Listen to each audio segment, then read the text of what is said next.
The double crochet stitch is a very common stitch. You'll see it in many different patterns, so it's very important to learn how to do it. And it's a very quick stitch. It produces fabric very, very quickly, so it's really satisfying to see your project grow so fast.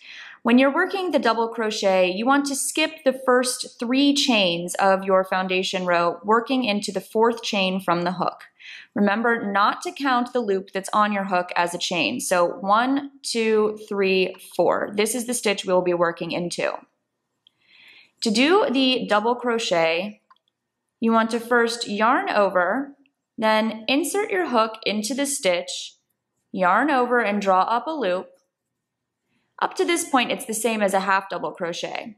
But now we're going to yarn over and draw through only the first 2 loops on the hook. Yarn over, draw through the last 2. So again, you're going to first yarn over, insert your hook into the stitch, pull up a loop, yarn over and draw through the first 2 loops, and then yarn over and draw through the last 2 loops. Yarn over, insert your hook into the stitch, draw up a loop, yarn over, draw through the first 2 loops, yarn over, draw through the last 2 loops.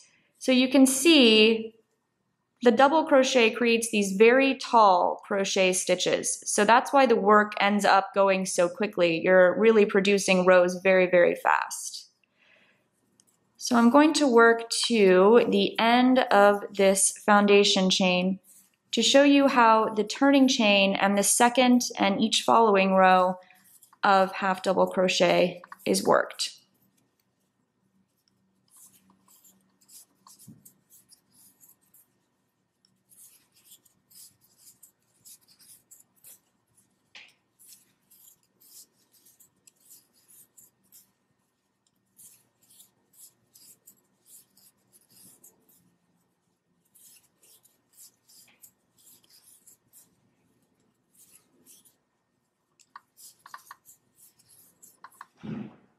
If you watched my video for half double crochet, I mentioned the importance of the turning chain and how to work the second row of half double crochet, and I talked a little bit about the double crochet stitch as well. For double crochet, your turning chain needs to be 3 chains tall. That is the height of a double crochet stitch. And then you turn your work and you begin working down this side of the fabric for your second row. In half double crochet, you don't necessarily have to skip this first stitch when working second and following rows, but in double crochet, if you were to work into that first stitch of the next row, your turning chains will bunch up and create these scallops all the way up the side of your work. So in double crochet and also in treble crochet, it's very important to skip that first stitch of the next row, and you're going to work your first stitch into the second stitch of that row. So we yarn over, insert our hook under both legs of that second stitch, yarn over, draw through, yarn over, draw through the first 2 loops, yarn over, draw through the second 2 loops. And you're going to work like that all the way down this row. You will see that the hole that's created on the side, which was kind of unattractive in the half double crochet because it was more of a gaping hole, in double crochet, because these stitches are so tall and there's more space between them, that hole there is not as obvious.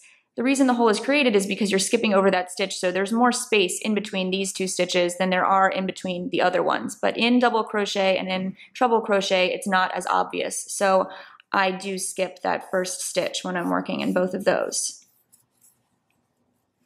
But because we skipped that first stitch, if we just went down this row working into each stitch, we would end up 1 stitch less than the row before since we skipped one. So your last double crochet of the row actually needs to be worked into the turning chain of the row below.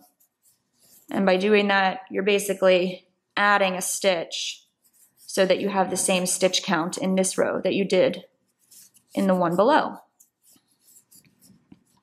So our last stitch is going to be into this turning chain.